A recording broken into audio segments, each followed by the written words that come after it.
Hi everyone and welcome to Behind Records. Tonight we have Another Day in Paradise by Phil Collins. Let's go.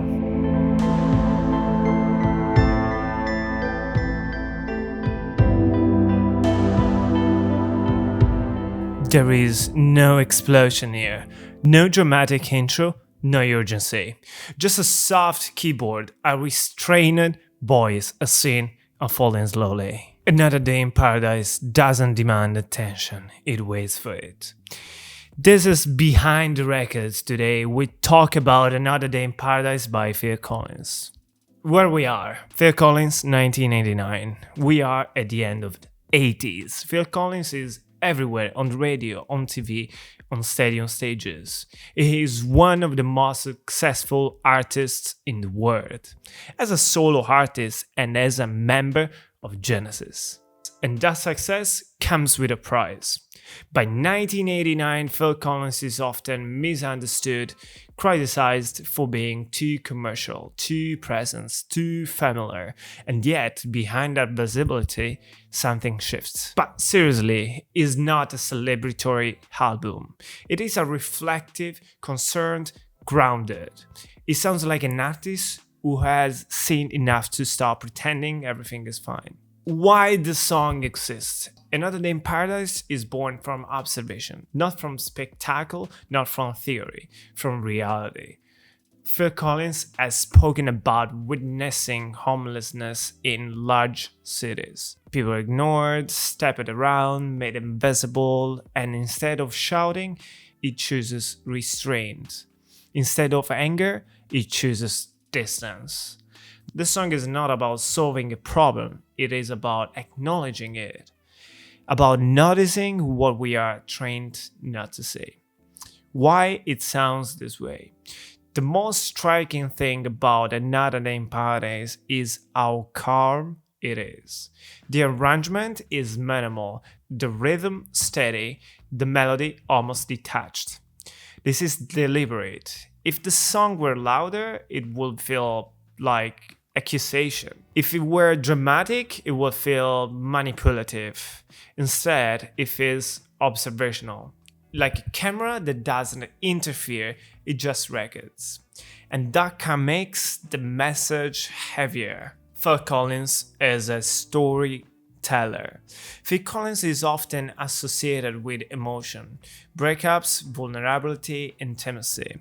But here, the emotion is restraint. He doesn't place himself at the center, he doesn't become the hero, he narrates, almost from a distance. That distance mirrors its subject himself. Our society distances itself from suffering. The song doesn't tell you what to feel, it lets discomfort emerge naturally. The lyrics, simple, direct, unavoidable. There is no metaphor overload there, no poetic disguise. The lyrics are straightforward: a woman on the street, a request for help, a refusal, a door closing, and then the refrain: "Oh Lord, is there nothing more anybody can do?" It's not rhetorical, it's exhausted. This is not protest music, it's resignation turned into awareness. The music restraint is a power. Musically, the song is built on repetition.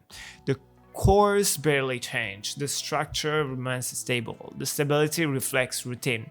Another day, another ignored face, another closed door. Even the famous backing vocals, often emotional in Collins' work, are subdued here. Nothing overwhelms the message. Reception and contradiction.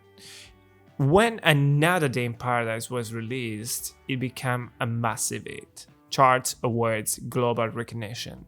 And with that success came criticism.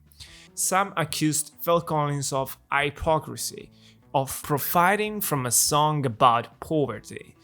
But that criticism misses the point. The song doesn't come more as superiority, it doesn't offer solutions, it documents indifference. It documents indifference. And discomfort often triggers defensiveness.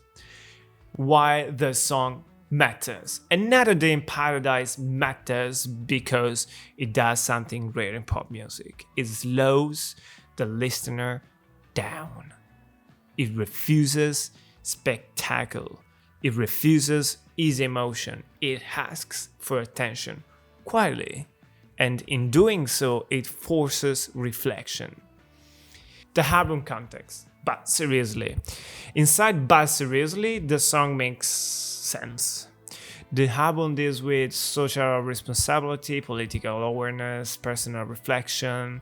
This Phil Collins stepping outside the purely personal, not abandoning emotion, but expanding its scope. This is an artist questioning his role in the world. Listening to Another Day in Paradise today is unsettling because the scene hasn't changed. Homelessness still exists, indifference still exists. The song hasn't aged. The problem hasn't either. And that continuity gives the track a quiet durability. Final thoughts. What remains? Another Day in Paradise doesn't end with a scope. It ends with a repetition. Another day, another ignored reality. And maybe that's the point. Not every song is meant to comfort. Some are meant to stay with you, to sit quietly in your thoughts. Phil Collins didn't write an anthem, he wrote a mirror. And sometimes that's harder to look at. This is Behind the Record, and this was Another Day in Paradise. Ciao.